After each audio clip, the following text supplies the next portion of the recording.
Periscope. Have you met this before? No. No?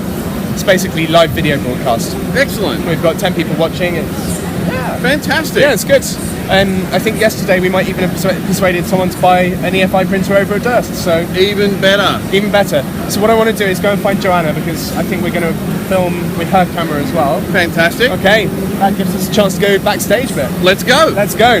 So Nick, just while we're walking, can you explain to us who you are and what you do at EFI? Okay, well, I'm the Director of Product Management for the Enterprise Productivity Software Group. And so all the software stuff you see here on the right-hand side, that's all mine. Okay. So you'll see the productivity suites, multiple productivity suites. We've got publication, we've got enterprise commercial, we've got mid-market, we've got corrugated. It's all here on the stand. Okay. And that's quite a lot of product lines that you're talking about there, Amazing. Isn't it? There's about 20 products in the portfolio here, make up different suites for different segments and sub-segments of the market. Okay. So, there's a few new people have joined us. So Nick, your surname is? Benkovich. Nick Benkovich. Okay. Yeah. And where are you from originally, and how did you get into this crazy industry? Yeah, I'm originally from Sydney, Australia. Yep. You know, they say sometimes you're in the right place at the right time. Honestly, I keep telling people I was in the wrong place at the wrong time. I sort of fell into the printing industry by mistake 20 plus years ago. Fell in love with the industry, the technology, and where we're going, and stuck around. Had the chance to leave Australia, live in Canada for about 10 years. Worked for a couple of other industry players and joined EFI about 4 years ago. Okay. And have you always been on the software side? Predominantly on the software side, yeah. It's funny, almost everybody I meet fell into the industry. Yes. Rather than getting into it on purpose. I'm not quite sure how that happens. Yeah, there's a lot of people like that.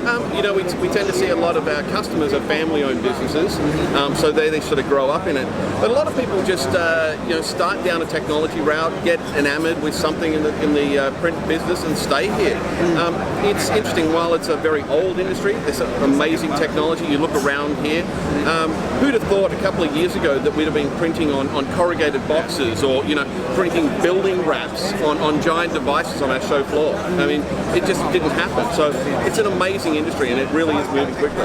Okay, so for those of us that maybe aren't so familiar with EPS, and maybe don't know how all the software knits together for the different types of production, what exactly is EPS, and what does it contain, and what does it do? How does it fit into the workflow? Right. So productivity software really is a collection of components. Some of them in-house developed, some of them have been acquired over the years. EFI is a company that's acquired a lot of technology, but really it's everything from order acquisition to processing, invoicing, scheduling, data tracking, shipping, all the way from one end to the other end of the workflow, from I've got an idea to I've got to receive the product by Friday at 5 p.m. It's all those components, and we break it down. Okay. And does that include the front end, so the bit that the printer's customer actually touches? Absolutely. So it's the buyer-facing portal, right through to an e-commerce layer, so we can do complete transactions online. People have an idea, they want to upload a content file, they want to buy it, they want to specify how it's going to be printed, how many they want and when they want it. All that transaction's done online, all processed automatically, boom, job produced, shipped. I think that you've got a cheeky friend from EFI, Aaron, asking you where you get your suits made. Yeah, Aaron's wife made them for me. Oh, really? That's very interesting. Is she in California as well? Yes. Okay, I need to come to California because I need a new suit. Okay, so EPS, obviously, we were just saying earlier that there are actually kind of about 20 different product strands. So how come instead of having just sort of one piece of software that works for lots of different production types, why do we have those 20 different verticals for EPS? It's a great question. It's really 20 components that get shared across different verticals. So if you look at it now, we broke up the productivity suite to different verticals. So corrugated, very, very specific industry. We have packaging. It's flexible, as well as bulk. We have publication. The guys that make books, magazines, that type of thing. General commercial printers. We have a mid-market suite for guys that are doing everything from wide format to digital printing to offset printing. But then we share a series of components. Scheduling's not unique across those needs, data collection's not unique across those, and so we share a lot of components across them, but then we break them down into the vertical markets. Okay. And in terms of wide format, because obviously a lot of the hardware acquisitions recently have been in wide format, both in textile and up to 5 meter with Matan and all of that stuff. We in the trade press, we've been saying quite a lot that there isn't as much workflow adoption in wide format for that kind of client-facing system. Yeah. Do you have any thoughts as to why that is? I think it's one of those that where the technology, and we often see this, that technology evolves in one area faster than the other, and so I think we've seen the adoption of the wide format device, and like a lot of historical printing needs, people have sort of thought about how do I make it rather than how do I feed the beast. And so we're seeing a rapid adoption. We're spending a lot of our investment in how do I feed that beast, how do I get the work, how do I process that work. And that's been a big focus and will continue to be a big focus for the coming years for us. Okay. So let's go on to a bit of general stuff.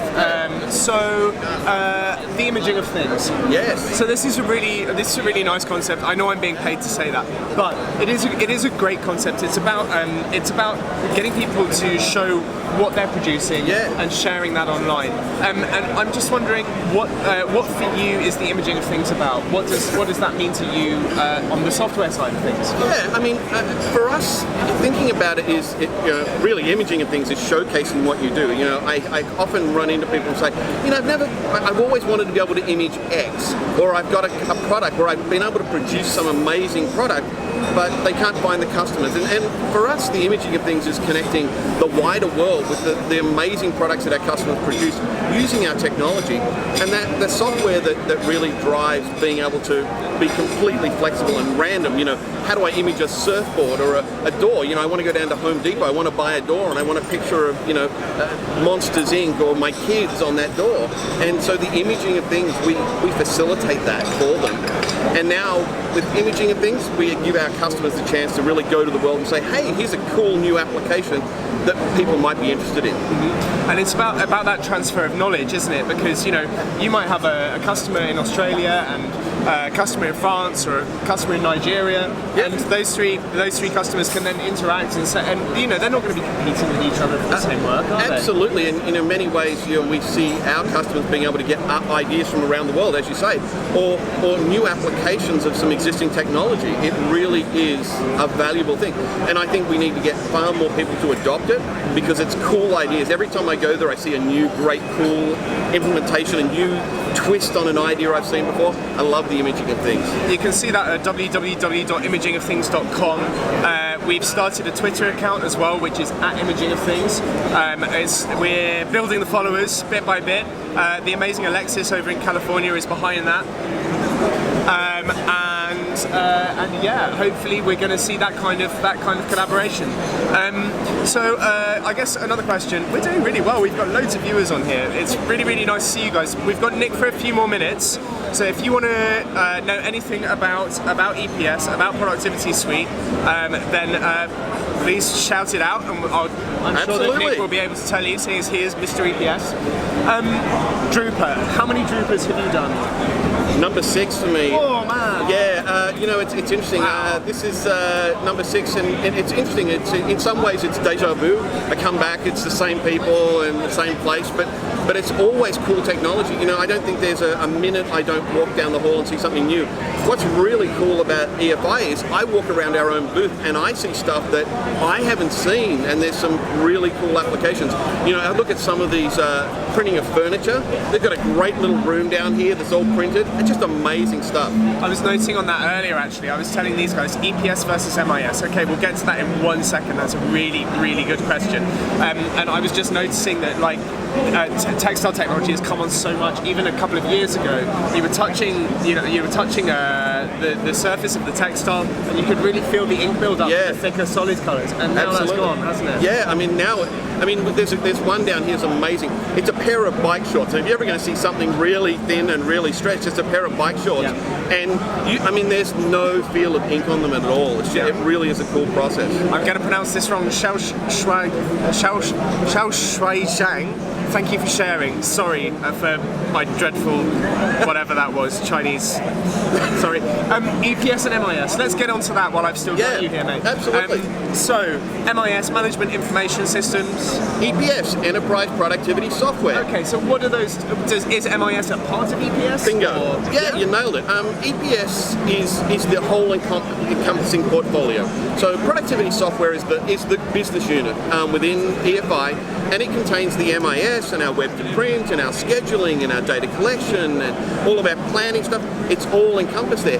MIS is a central part of a lot of these workflows, but there's a lot of value add that gets hung on around it. Okay, and out of interest, what are the other? Actually, no, this is a question. What's the difference between MIS and ERP? Depends on the industry. Yeah. Honestly, that's enterprise resource planning, right? Yeah, really. If you go ERP outside of the print industry, it's generally referred to as ERP. For some reason, the print industry specifically adopted the concept of an MIS because it was more about the internal management of a print structure, and it's just an acronym that's stayed over the years. We're starting to actually change some of our branding, so you'll see MIS/ERP because that's really where we're moving. Okay, and if you've got one message to the 17 or more viewers that we've got out there, I think we've had more than 100 now watching us at some point over this last 40 minutes, which is amazing. If you've got one message for these guys about what EFI is doing here and about the imaging of things, what would it be? Oh, very simple. When you look at what you're buying, look at your pain points, think about how you're going to solve that specific problem, not just move the problem downstream. People go in and they solve a specific problem, and really all they're doing is moving. Think about what the whole business really needs and solve the problem end to end. Can you give us an example of that? Yeah, I see people go in and say, my number one problem is I've got data collection issues. I want to know what's really going on my presses. But how do I know what's going on in the schedule? I need the schedule to update my data collection and my data collection to update my schedule. They're symbiotic. You've got to have them both. So, people get wound around the axle about I've got to have a schedule, but something's got to update it. So I need to know what's going on in the machine. There's a symbiotic relationship there. We've got another question just there. How many EPS products are there at EFI? More than 20. More than 20? Yes. Okay. Out of them, there's something like more than 70 total pieces of software? Yeah. Wow. Yeah, it's pretty crazy. Okay. We have a pretty massive portfolio, an enormous development team, great support staff, and it's been a fabulous show. We've been busy all morning, lots of people wanting to come and see how they can take their business to the next level. Okay, so another question here. Why aren't there JDF question? Sorry, why isn't there JDF everywhere? Is that because we don't really talk about JDF anymore? I think, a couple of years ago, if we go back 2 Drupas, it was the JDF Drupa. 2008 was probably the JDF Drupa. I think it's become one of those things that's an expected standard. Yeah. Everybody kind of expects it. It's nothing new. So it's there, it's part of our story, but it's not the key to our story. So JDF, for those people that don't know, is the job definition format, and it's basically a kind of the standard protocol that allows you to interact between 2 different systems. It's a generic language. It's a generic language between non-connected systems. From multiple vendors, have a standard way to talk to each other. How do we describe a paper? How do we describe a job, a customer, and so on? It's that generic language that we share. Okay. So we had another question coming up on there, which is what's different about the MIS for corrugated? So if you look at the corrugated business, for a lot of our customers, they're the imaging on a substrate. They're doing a folding carton, they're making a book, they're making a brochure. In the corrugated world, we actually serve customers that actually manufacture corrugated boards.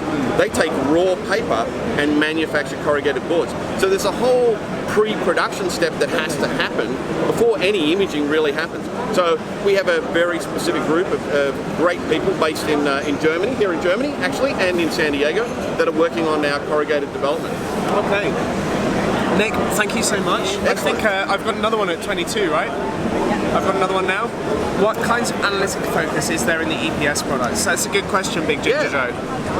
Yeah, there's a lot of analytics. You know, as we go forward, we've got business intelligence that really allows you to take a detailed analysis of your business by customer, by product, by machine, and by combinations of those. You want to be able to drill in and say, what are the profitable products that I'm producing?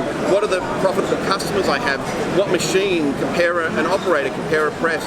All that analytics is there, and you can slice and dice it multiple ways you want. Okay, and so give me an example of how that would be useful. Sorry, Joanna, are you going to get the next one? Fantastic. Excellent. So what kind of decisions are you able to make with that analytical data? Yeah, I mean, you can take seasonal trends, see what times of year you're going to be having peak jobs, you know, year over year. What types of products become seasonal? Are there products where I'm profitable, not profitable? You know, are there customers that are just not profitable? You know, I hear time and time again talk to owners and they say, you know, we've done business with this customer for 30 years. When you do the analytics, yeah, but you haven't made any money on it for 5 years. Yeah. So is it time to have a conversation that says the prices need to go up, or we need to fire you as a customer? It's not simply about turning the presses anymore. So, you know, what's the profitable product? What are my trends in my costs? What are my trends in my profitability? What are my customers doing? Okay, and out of interest, if you can think of one piece of print that you love, maybe that you've got at home or that you've seen in your life, or something that really inspires you, what is it? Yeah, actually, you know, it's funny. It's actually an in-store standee for My Little Pony. I have a So you said be honest. This is well it. Done, well done, big fella. That is fantastic. I have a 12-year-old daughter. What can I tell you? Yeah. And why do you love it? I just love the colours and the shape and the way it's all been put together. It's actually made up of multiple pieces that are all connected together to make this great standee.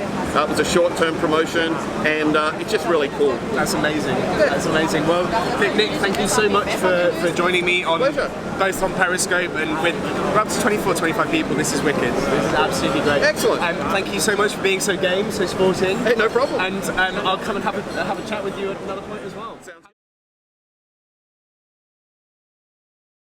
James, nice to meet Let's you. do this. So this is Lou. Okay, looks like it, yes? Yes, that is indeed you, isn't it? Yes, it is. Okay. How's it going? Good, give me just 1 second. No problem at all. No problem at all. So I would have put on a suit if I knew I was going to be broadcast. nah, we don't do suits. We don't do suits. So yeah, we're really at the hub of the EFI stand here. I'm lit from behind, which is why you've got a bit of a thing. Okay, You want me over here? I think let's do this over that's here. much better, right? Okay, so Lou, I'm going to guide you through with a few questions, if that's okay. That's perfectly fine. Fantastic. So yeah, the way this works is we've got a number of live viewers. We've got 10 at the moment. We've had up to about 31, 32 earlier, which is really pretty good. Considering this is our third broadcast, I'm pretty pleased. And just over the next 10 minutes, I'd like to ask you some stuff about you, about Fiery, about the imaging of things, and about Drupa. Okay. Yeah? Sounds good. Give me just 1 second. I want to clean the screen up. No problem at all. How do I do this? Personalize. So we're even getting some screen action up here as well. Okay.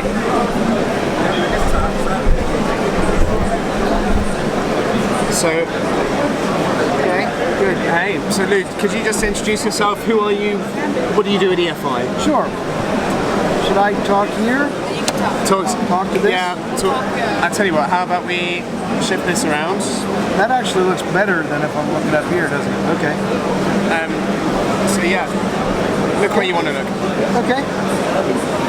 Hi, I'm Lou Prestia, Senior Product Line Manager at EFI for the Color Products in the Fiery Division. Yep. You just keep going. It's kind of like a continuous broadcast. So I see. Yeah. So what else? What do you want me to talk about? okay, so tell us a little bit about I'll just ask you questions. Yeah. That's what was going to happen. Yeah, exactly. So tell me about Fiery. For anybody that's never heard of Fiery, so they've been hidden in a hole for the last 5 years. What is it? When we talk about Fiery, we talk about the best-in-class digital front end for digital print systems. We have Fieries that drive cut sheet toner devices, such as this from our partners at many of the different manufacturers. We also have Fieries that drive traditional inkjet devices. Originally, these were aqueous inkjets used around proofing for conventional print. More and more today, our customers use inkjet printers for production purposes. They're printing on signs and banners. They're doing grand format printing to do bus wraps, billboard wraps, train wraps. All of these different digital print systems are driven with Fiery digital front ends. Okay. So that's kind of where the Fiery is today. Where the Fiery came from historically, right, is the Fiery was the first digital front end for the very earliest color digital printing systems from companies like Xerox and Canon. This goes back 25 years. Okay. Now, because we're broadcasting live here, if there are any questions for Lou about Fiery, then go ahead and shoot them out. But are you setting up for a little demo here, or? Yeah, what I'm showing here is some of our newest color stuff. I'm showing our latest Color Profiler Suite, version 4.9. Color Profiler Suite is now calibrating and profiling devices up to 7 colors. So in addition to our usual cyan, magenta, yellow, and black printing colors, many of these systems now have an orange, a green, or a violet. This includes new systems that are coming from some of our partners like Wanda, some other currently shipping systems, such as one particular system from Xerox. We've also, in the latest version of Color Profiler Suite, added the capability to do G7 calibration. So this is of mixed interest here at Drupa, since we're in the European marketplace. But in the US, G7 is really the standard for calibrating conventional printing presses.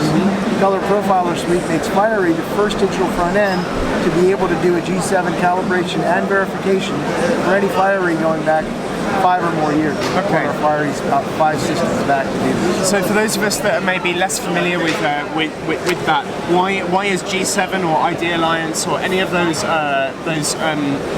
color protocols, why are they important?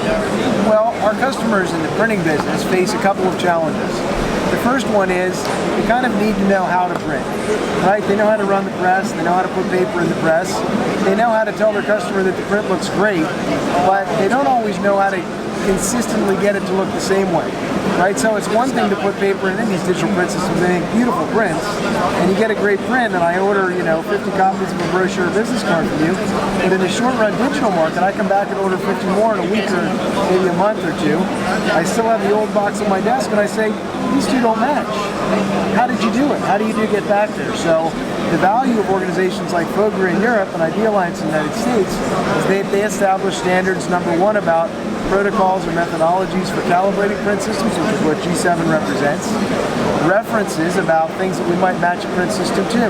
FOGRA 39L, the ISO-coded version 2 standard in Europe, is probably the best known of that, is used the most broadly.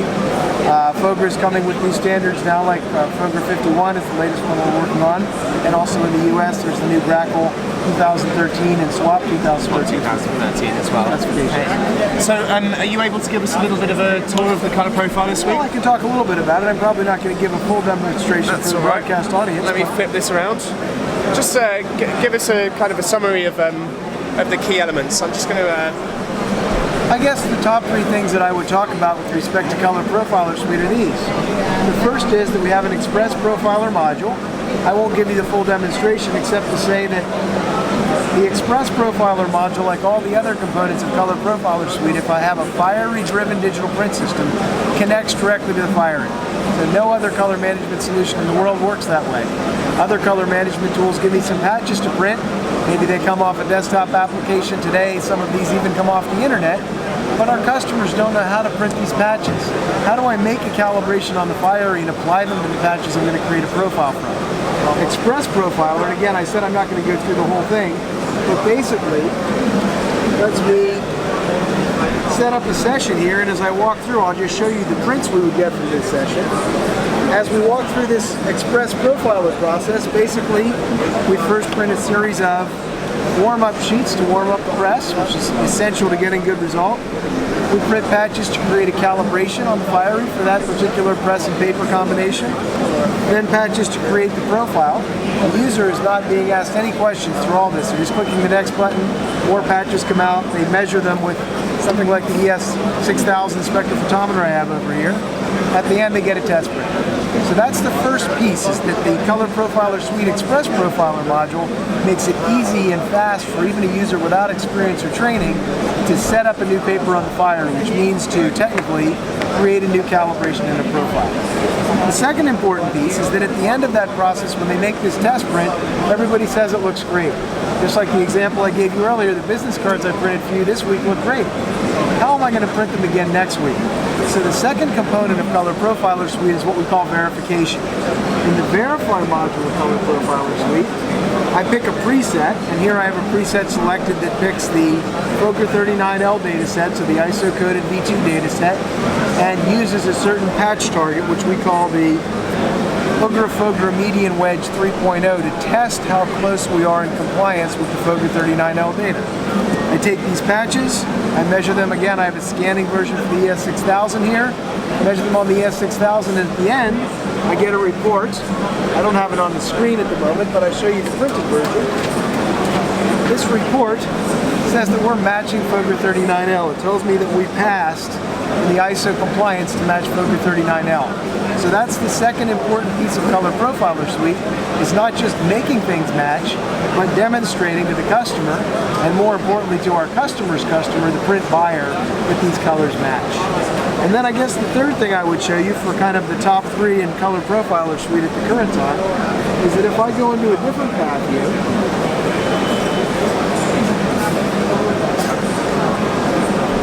I'm not going to be able to show this quickly, but I'll just show you the splash screen here.